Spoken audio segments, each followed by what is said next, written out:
Bonjour à toutes et à tous, c'est le mot du directeur de la MSH Paris-Saclay pour le mois de juillet 2019. Et ce mois-ci, on a quelques événements, des éditions et également un certain nombre d'appels dont je vais vous parler.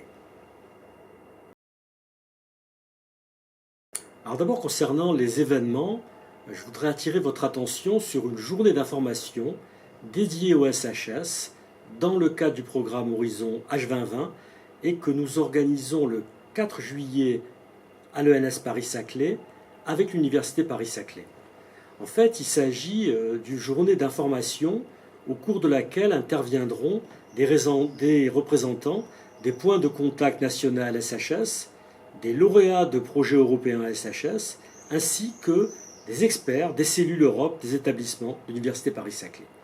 Cette journée aura pour objectif d'abord de présenter le programme Horizon H2020 et ses opportunités, ensuite de stimuler la programmation et la participation des SHS à ce programme H2020, et enfin de donner l'occasion aux chercheurs et aux enseignants-chercheurs en SHS de rencontrer des membres des points de contact nationaux, des chargés d'affaires Europe et surtout des chercheurs souhaitant monter des collaborations sur les projets européens. Évidemment, vous doutez bien que cette journée du 4 juillet donc s'adresse à tous les chercheurs, enseignants-chercheurs, personnel des laboratoires et personnel des cellules Europe qui sont intéressés par les appels d'offres européens, tout particulièrement pour le projet H2020.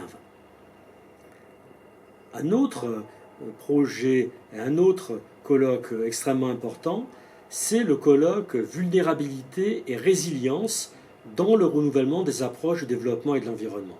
Alors ce colloque, il va se tenir en novembre, les 13, 14 et 15 novembre 2019, à l'UVSQ. Et en fait, il est organisé par le CEMOTEV de l'Université Versailles-Saint-Quentin-en-Yvelines, avec son partenaire de l'UMI Résilience de l'IRD. Et ce colloque sur la résilience a pour but de faire un bilan perspective, on pourrait dire, des apports, des limites et des concepts de vulnérabilité et de résilience 20 ans après le début de leur diffusion dans les communautés académiques, et en particulier dans les politiques de développement et d'environnement.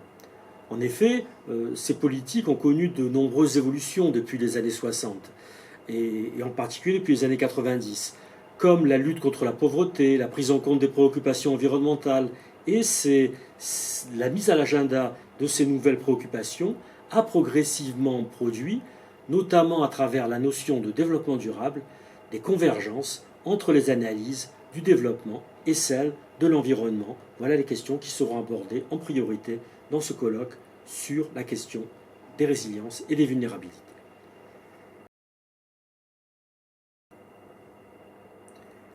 Au chapitre des activités d'édition de la MSH Paris-Saclay, nous allons bientôt publier le 4e numéro de la collection Actes sur la thématique Chercheurs en sciences sociales et demande de savoir, une relation en tension, sous la direction de Maryse Bresson, de Jean Cartier-Bresson et de Monique Hirschhorn. Ce nouveau numéro mettra en évidence des communications réalisées lors de 2 événements soutenus par la MSH Paris-Saclay. La thématique recherchée concerne l'idée que les chercheurs en sciences sociales sont aujourd'hui confrontés à une demande plurielle en termes de savoir. De la part des pouvoirs publics, évidemment, qui mettent en place des programmes cadres de recherche au niveau européen ou au niveau national, mais aussi de la part du secteur privé, des associations ou des groupes constitués.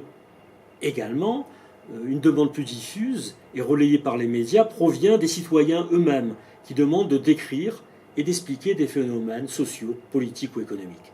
Enfin, on peut y ajouter les demandes propres des chercheurs, bien sûr.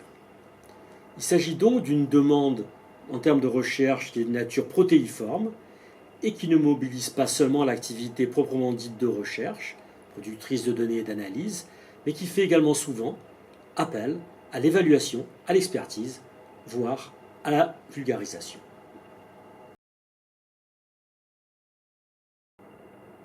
Enfin, pour terminer ce mois-ci, 2 appels à contribution. Tout d'abord, l'appel à contribution de la revue L'Homme et la Société sur le thème Petites et grandes résistances dans les domesticités, un appel à articles lancé dans le cadre d'un dossier. Et il s'agit de réfléchir à la manière dont les travailleuses et travailleurs domestiques résistent au travail et font valoir leurs causes et leurs droits. On cherchera dans ce numéro à varier les contextes et les échelles d'analyse pour comprendre les origines, les processus et les modalités de résistance et de mobilisation de travailleurs qui sont pris dans une relation de service souvent subalterne et asymétrique, ce qui réduit a priori leurs moyens de contestation. Également, j'attire votre attention sur un appel à projet intitulé « Montage de réseaux scientifiques européens ou internationaux » par le ministère de la Recherche. Et cet appel a pour but d'améliorer le taux de réussite de la France aux appels H2020, dont on a déjà parlé auparavant, et également à renforcer son positionnement scientifique par rapport à la coordination de projets européens ou internationaux.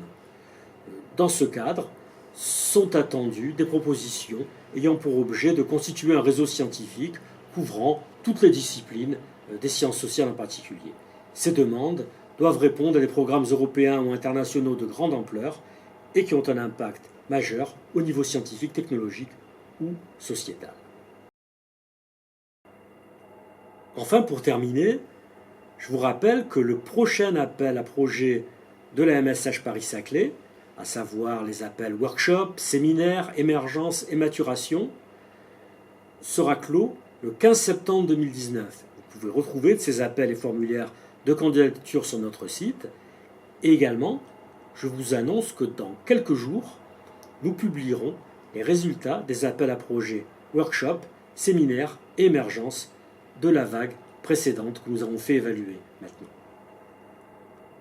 Voilà, il n'y aura pas de mots du directeur au mois d'août parce que la MSH Paris-Saclay sera fermée. Donc je vous souhaite de très bonnes vacances, je vous souhaite de prendre du repos et je vous dis à la rentrée pour de nouvelles aventures.